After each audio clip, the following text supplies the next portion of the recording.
Assalamualaikum warahmatullahi wabarakatuh. Perkenalkan, nama saya Rolanda Jonathan dengan NPM 2335 Di sini saya akan mempelajari, yaitu tugas mempelajari cara mengakses IP backend di React Native.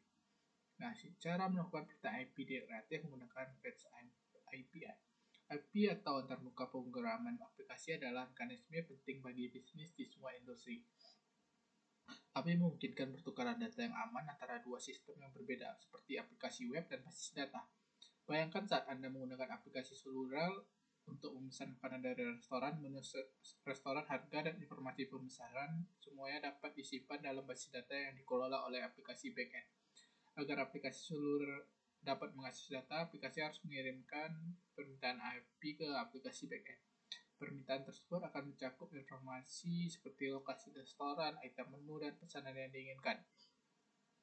Aplikasi backend kemudian akan merespon dengan informasi yang diminta. Aplikasi seluler kemudian dapat menggunakan data tersebut untuk membuat antarmuka yang ramah pengguna untuk memesan makanan. Permintaan API juga dapat digunakan untuk memperbarui basis data dengan data baru, memberikan cara bagi aplikasi untuk menyimpan informasi baru. Anda juga dapat mengatur dengan event berlangganan dalam aplikasi. Misalnya ketika langganan pengguna akan segera berakhir, permintaan API dikirim ke sistem notifikasi untuk memberitahu mereka.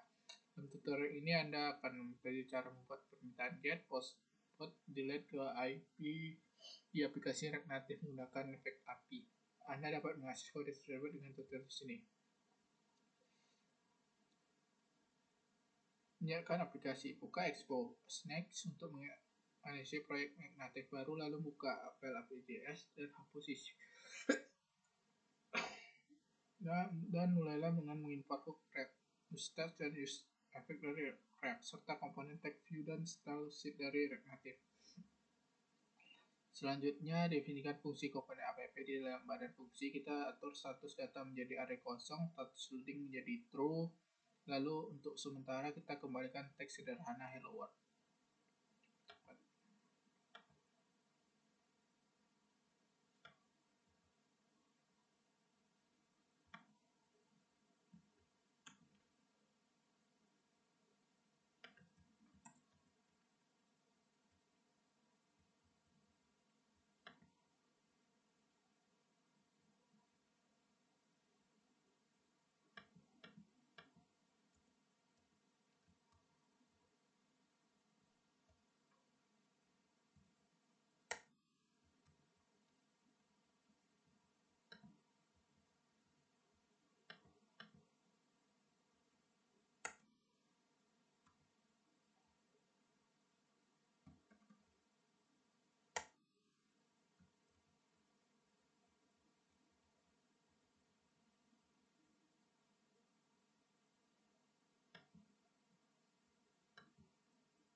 API yang kita gunakan adalah JSON placeholder. Ini adalah API palsu gratis untuk keperluan pengujian dan pembuatan prototipe. API ini dilengkapi dengan 6 sumber daya umum yang dapat Anda baca, edit, perbarui, atau hapus dengan melakukan permintaan API.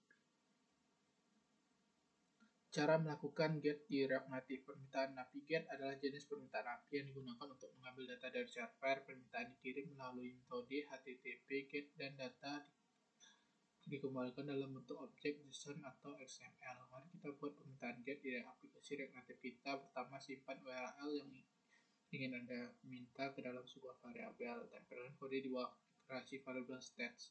Selanjutnya, gunakan fetch untuk mengeksekusi permintaan API ke URL bungkus fetch di dalam use effect. Hook ini memungkinkan kita untuk melakukan efek samping dalam kode kita, misalnya panggilan IP. Jadi apa yang terjadi di dalam sini, use effect, pertama kita melakukan panggilan get ke URL. Setelah data dikembalikan, kita menguraikan ke JSON dengan wrap JSON, dan di blok berikutnya 10 memanggil set data untuk memperbarui status dengan postingan. Jika terjadi kesalahan, change metode ini akan dijalankan yang akan mencatat pesan ke konsol. Terakhir kita mengatur status pembuatan menjadi false. Terakhir kita menampilkan postingan yang diperoleh dari IP. Jadi jika permintaan API masih berlangsung, kami menampilkan teks memuat di aplikasi kami. Setelah data diambil, kami melakukan perulangan melalui array dan menambahkan judul serta teks setiap postingan. Untuk mempercantik tampilan, tempelkan stylesheet berikut di bawah app. Seperti yang kita lihat, sekarang jika Anda ingin mengambil sumber daya, nah, cara membuat permintaan post di React Native. Permintaan API post adalah jenis permintaan API yang digunakan untuk membuat atau memperbarui sumber daya pada server web. Proses ini mengirimkan data ke server dalam bentuk badan permintaan yang biasanya berisi informasi seperti judul, deskripsi, dan detail relevan lainnya. Jika data diterima, server akan merespon dengan kode sukses dan sumber daya akan dibuat atau diperbarui. Saat melakukan permintaan post dengan fetch API, Anda harus menentukan metode sebagai post. Berikut contoh post ke server palsu dari aplikasi React Native kami. Terus, cara melakukan permintaan post di React Native. Jika permintaan post digunakan untuk membuat sumber daya baru, server permintaan puts digunakan untuk memperoleh sumber daya tertentu di server tersebut. Dalam permintaan puts, Anda perlu menentukan ID sumber daya yang ingin Anda perbarui di server serta nilai-nilai baru. Berikut contoh yang perbarui judul dan isi postingan pertama di server. Mirip dengan permintaan post, server mengirim kembali respon untuk memberitahu Anda apakah sumber daya tersebut telah diperbarui di server atau tidak. Selanjutnya, cara membuat permintaan delete di React Native, yaitu seperti yang mungkin Anda tahu, permintaan delete digunakan untuk menghapus sumber daya tertentu dari server. Dalam permintaan delete, Anda hanya perlu menentukan ID sumber daya yang ingin Anda hapus di server. Setelah server menyelesaikan permintaan, server akan mengirim respon untuk memberitahu Anda apakah sumber daya tersebut telah dihapus di server atau tidak. Selanjutnya, cara mengintegrasikan API pihak ketiga lainnya ke React Native. API pihak ketiga dibuat dan dikelola oleh organisasi lain pengembang utama aplikasi. API ini digunakan untuk menyediakan akses sumber data eksternal tertentu sehingga pengembang dapat mengintegrasikan ke dalam aplikasi mereka. Dengan meluasnya penggunaan React Native untuk pengembangan aplikasi seluler, API pihak ketiga dapat dengan mudah diintegrasikan untuk menciptakan aplikasi yang canggih dan kaya fitur. Salah satu manfaat utama menggunakan API pihak ketiga adalah API tersebut sering terperbarui, yang berarti pengembang dapat dengan cepat mengakses fitur dan sumber data tersebut terbaru. Hal ini sangat berguna saat mengembangkan aplikasi seluler. Dengan aplikasi tersebut sering membutuhkan akses ke fitur dan sumber data terbaru. Selain itu, dapat juga menggunakan API pihak ketiga untuk menambahkan fitur yang sulit atau tidak mungkin dibuat sendiri karena membutuhkan sumber daya manusia, keuangan, dan waktu yang besar.